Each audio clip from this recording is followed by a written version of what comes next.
In this week's episode, she's giving our children the tools to dream beyond their imagination. But first, how did a university dropout become Africa's #1 ranking public speaker?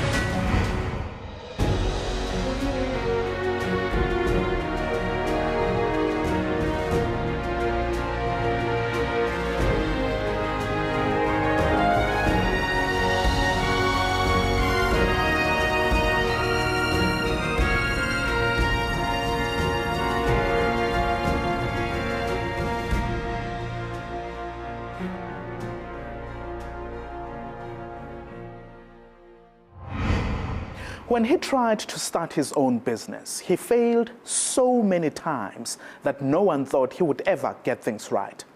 But Billy Selekane had staying power.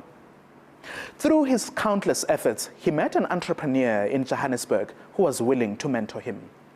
Today, Billy, a university dropout from Thembisa, is Africa's #1 ranking public speaker who runs a company specializing in organizational development.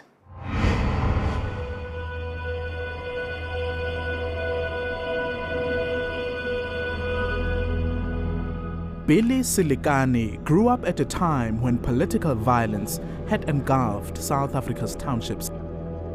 In our early teens, then we knew that, Mandela was in jail, that the ANC was banned, that this system was not good for us, whatever. Criminals took advantage of the turmoil. They prospered and became role models for youngsters in Thembisa.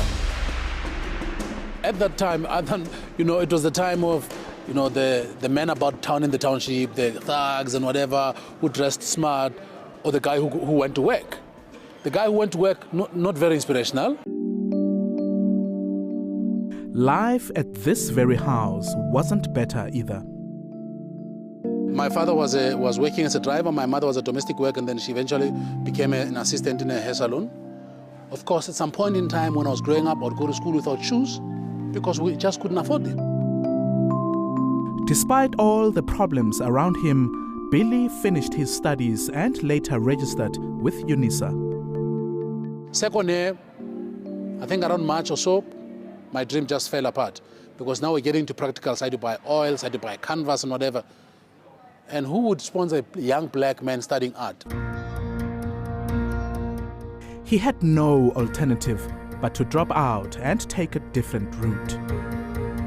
I got invited to an entrepreneur seminar, and for the first time in my life, I had a motivational speaker, and I was blown away. At that point in time, without a doubt in my mind, I knew that this is what my life should be about. And that was Billy's new goal, to become a public speaker and run his own self-development company. He tried to start his own business in Thembisa, but failed numerous times. Like many people, I probably thought, come on, wake up. It's not going to happen. In that period, Billy became a father and now needed to bring in money. So eventually I said, okay, now I'm going to go and get a job. Luckily, a liquor company in Kempton Park employed him as its merchandiser. While holding a 9-to-5 job, Billy religiously listened to motivational tapes. And I remember in one of the cassettes, Zig Ziglar said something very profound. He said that when you do more work than you get paid for, you will eventually get paid more for what you do. In the late 90s, he took a leap of faith, quit his job, and followed his heart. Oh my God, it was a big backlash. Everybody said, "You crazy, you can't do this, you're never going to become successful, blah, blah, blah." And it's true, it was tough. A year after he left his employer, Billy's luck changed. He met a Johannesburg business owner who was willing to listen to his ideas. When Billy first arrived, he was a young, very enthusiastic man with a lot of street smart savvy.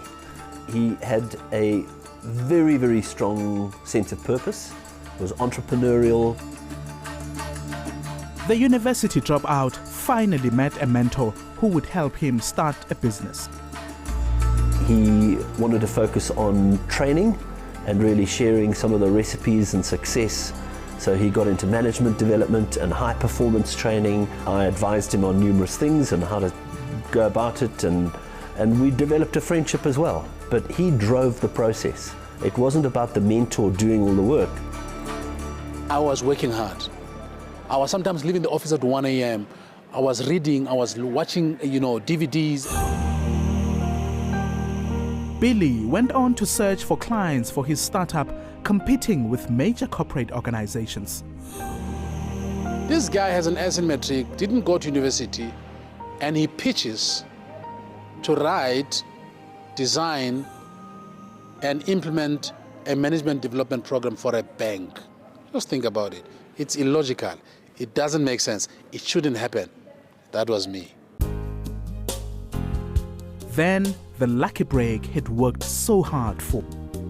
A leading bank gave his new business a lucrative contract. Billy was now operating on a bigger platform, speaking at major events and helping JSE-listed companies develop their employees.